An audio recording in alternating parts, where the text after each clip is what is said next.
आदाब नाजरीन, आप देख रहे हैं भारत एक्सप्रेस और मैं हूं निसार अहमद खान। इंतखाबी मौसम में राजस्थान में वोटिंग होना अभी बाकी है। राजस्थान में 25 नवंबर को वोटिंग होनी है, लेकिन उससे पहले सियासी घमासान मचा हुआ है। बीजेपी और कांग्रेस दोनों अपने अपने दावे कर रही हैं। इस सिलसिले में तफसीली बातचीत के लिए हमारे साथ भारत एक्सप्रेस उर्दू के एडिटर डॉक्टर खालिद रजा खान मौजूद हैं। आपका इस्तकबाल है। इस चुनावी मौसम में राजस्थान में वोटिंग नहीं हुई है, मध्य प्रदेश में वोटिंग हो चुकी, मिजोरम में वोटिंग हो गई, छत्तीसगढ़ में दोनों मरहले की वोटिंग हो चुकी है। अब बारी है तेलंगाना और राजस्थान, लेकिन आज हम राजस्थान पर बात करेंगे। राजस्थान में 25 नवंबर को वोटिंग होनी है।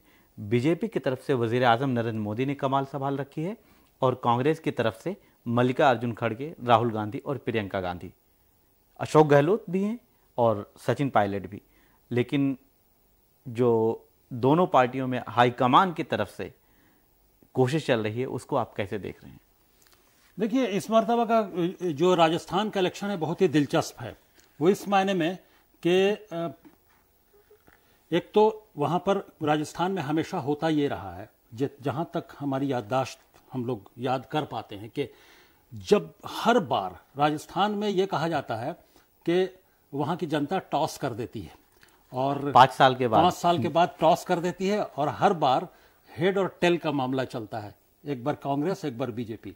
तो हर बार वहां एंटी इनकम्बेंसी फैक्टर काम करता है, मुसलसल लगातार ऐसा होता रहा है। इस बार इसलिए दिलचस्प है कि बीजेपी की तरफ से कोई भी वज़ीर-ए-आला यानी सीएम का चेहरा वहां पर नहीं है।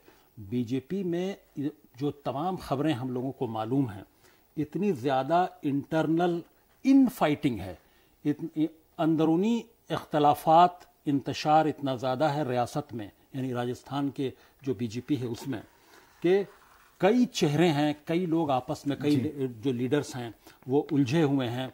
इसी वजह से हालांकि वहाँ जो वसुंधरा राजे सिंधिया रही हैं, पहले वज़ीर आला रह चुकी हैं, उसके अलावा उसके बावजूद और उनकी दावेदारी भी रही है, वो उस बात से कई बार नाराज भी हुई हैं। उन्होंने इस मरतबा भी कई बार नाराजगी जाहिर की कि क्यों कि कोई चेहरा क्यों नहीं सामने लाया जा रहा है वज़ीर आला के तौर पर। उसके बावजूद उनका चेहरा या किसी का भी चेहरा सामने नहीं लाया गया और वज़ीर आज़म का चेहरा यानी वज़ीर आज़म पीएम मोदी के चेहरे पर इलेक्शन लड़ा जा रहा है। और ये फैसला बहुत पहले से हो गया था राजस्थान के लिए, तकरीबन 1-1.5 साल पहले, कि जिस तरह से इन फाइटिंग लगातार चल रही थी कि राजस्थान का assembly election PM Narendra Modi के चेहरे पर ही होगा, उन्हीं के चेहरे को सामने रखकर होगा, जबकि आमतौर पर वज़ीर आला का चेहरा राजस्थान में हुआ करती थी, बीजेपी का हुआ करती थी। लेकिन एक ये बड़ा फैक्टर दिख रहा है बीजेपी के अंदर, जो खलफशार है, जो इंतशार है, जो इख्तलाफात हैं, तो इसका कितना नुकसान बीजेपी को होता है। हालांकि इसको बहुत कई तरह से भरने की कोशिश की है। वज़ीर आज़म मुसलसल लगातार वहां भी एकदम वार फुटिंग पे मुसलसल दौरे करते रहे, कैंपेन और अपनी रैलियां करते रहे।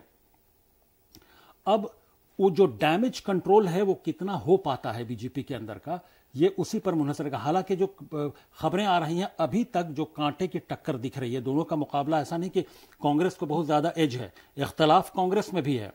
कांग्रेस में इख्तलाफ उतना बड़ा नहीं है जितना बीजेपी में इख्तलाफात हैं अंदरूनी। कांग्रेस में इख्तलाफात जो हैं वो जग जाहिर हैं, वो पूरा हिंदुस्तान जानता है कि जो सीएम अशोक गहलोत हैं, उनके अपोनेंट बीच में दरमियान में वो सचिन पायलट ने बगावत की भी कोशिश की, फिर उनको शांत कर दिया गया, फिर उनको आला कमान ने, हाई कमान ने उनको किसी तरह से समझा बुझाकर पार्टी में रखा। और पार्टी के लिए वो दरमियान में पार्टी में रहते हुए आज से चंद महीने पहले इलेक्शन की तैयारियां चल रही हैं रियासत में, और वो अपना अलग कैंपेन और अलग रैली निकालने लगे, वो कई दूसरे इश्यूज को लेकर, और जिसका इशारा था कि पार्टी के अंदर सब कुछ ठीक नहीं है। उसके बावजूद फिर ऐसे मौके आते रहते हैं। चंद दिन पहले, फिर अभी 2 दिन पहले वज़ीर आला और यानी सीएम अशोक गहलोत को और सचिन पायलट को एक साथ देखा गया, दोनों को एक साथ हंसते हुए भी देखा गया। इस तरह की तस्वीरें कांग्रेस के जरिए जो समाज में मीडिया के जरिए जारी की गई कि भाई देखिए सब कुछ ठीक चल रहा है, दोनों मिल बैठकर फैसले कर रहे हैं और एक दूसरे से हंसी खुशी बात कर रहे हैं। तो इस तरह का मैसेज देने की कोशिश कांग्रेस की तरफ से हुई है। लेकिन और अगर हम ये देखें एंटी इनकम्बेंसी फैक्टर या करप्शन के इल्जामात देखें तो ऐसा लगता है कि करप्शन के इल्जामात उस तरह के नहीं हैं जैसे कि मध्य प्रदेश या दूसरी रियासतों के वज़ीर आला पर लगे। तो अशोक गहलोत को ने बहुत सारा काम भी किया है, बहुत सारा रिजर्वेशन या बहुत सारी चीज़ें जो हम लोग कई बार दूसरे प्रोग्रामों में, गुज़श्ता दिनों के प्रोग्राम में भी हम लोग डिस्कस कर रहे थे जब तेलंगाना की बात हो रही थी कि 500 रुपये में सिलेंडर देना, ये एक बड़ा मामला अशोक गहलोत ने साबित करके दिखाया। और हालांकि और बहुत सारी स्कीम्स चलाई लड़कियों के लिए, नौजवान जो आला तालीम हासिल करने वाली लड़कियां हैं, और बहुत सारे जो बेरोजगारी को दूर करने के बहुत सारे, तो बहुत ज्यादा कई वादे उन्होंने पूरे करने की कोशिश की है।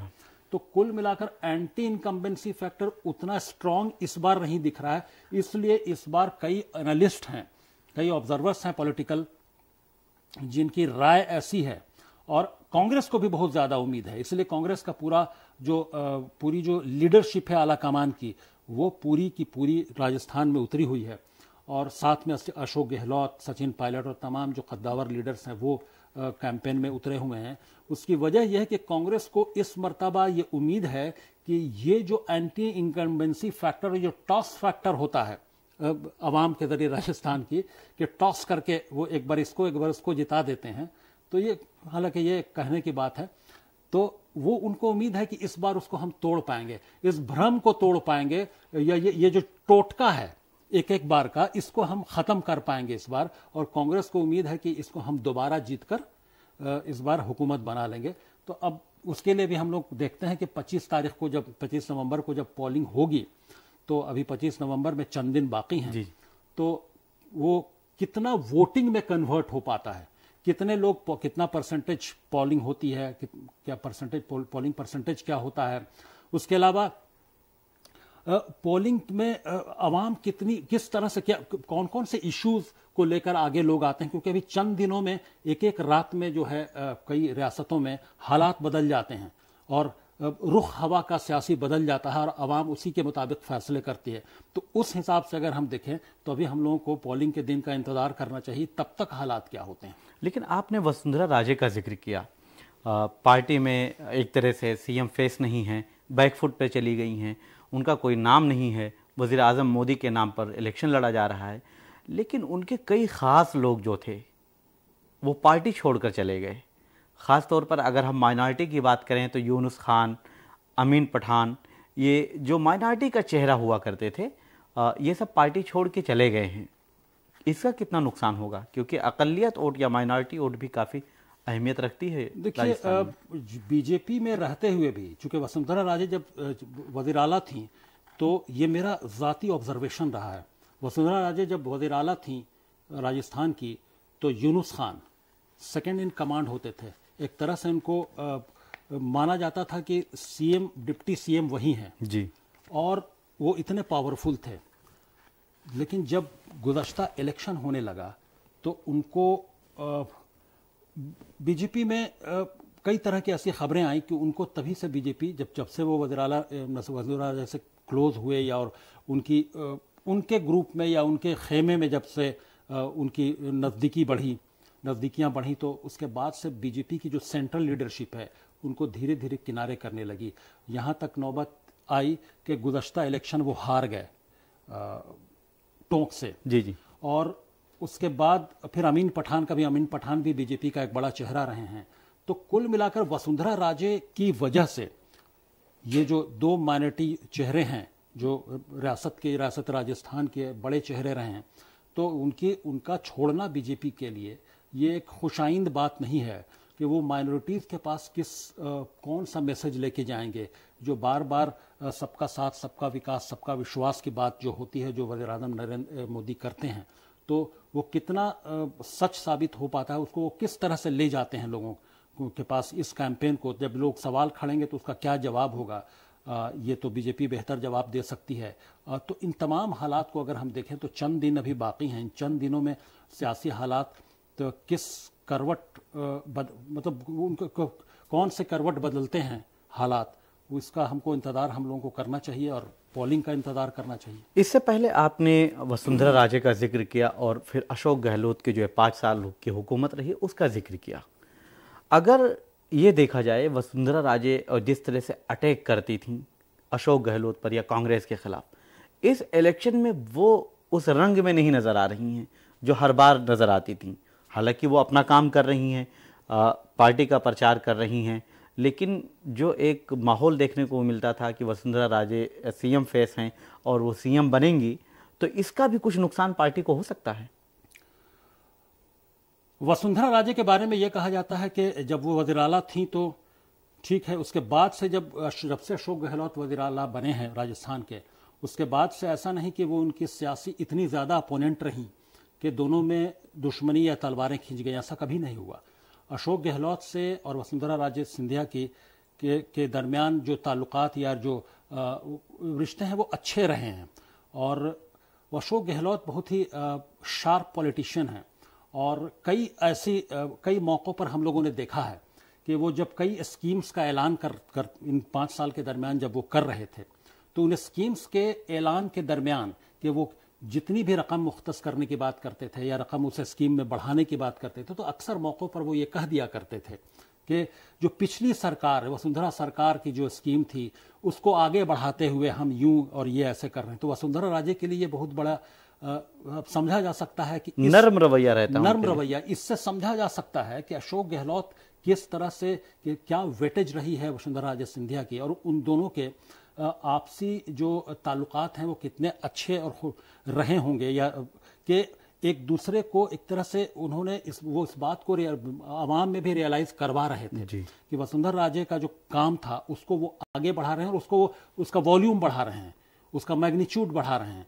तो ये एक शार्प पॉलिटिशियन की निशानी है। शायद वसुंधरा राजे सिंधिया आज, यही वजह है कि वसुंधरा राजे सिंधिया खुलकर अशोक गहलोत के बारे में तो कुछ बोल ही नहीं रही हैं, कांग्रेस पर भी उस तरह से अटैक नहीं कर पा रही हैं, क्योंकि जिस तरह से 5 साल के दरमियान अशोक गहलोत ने जो रिश्ता निभाया है वसुंधरा राजे सिंधिया के साथ, वो अब इलेक्शन में रिफ्लेक्ट हो रहा है। वो बिल्कुल खामोश नजर आ रही हैं। अगर वो किनारे कर दी गई हैं बीजेपी की तरफ से, तो वो उन्होंने खामोशी इसी में आगे मैं जोड़ना चाहता हूँ कि सचिन पायलट ने भी एक एहतजाज किया था, अशोक गहलोत के खिलाफ रैली की थी और उसमें वसुंधरा राजे से मिली भगत होने का इल्जाम लगाया था।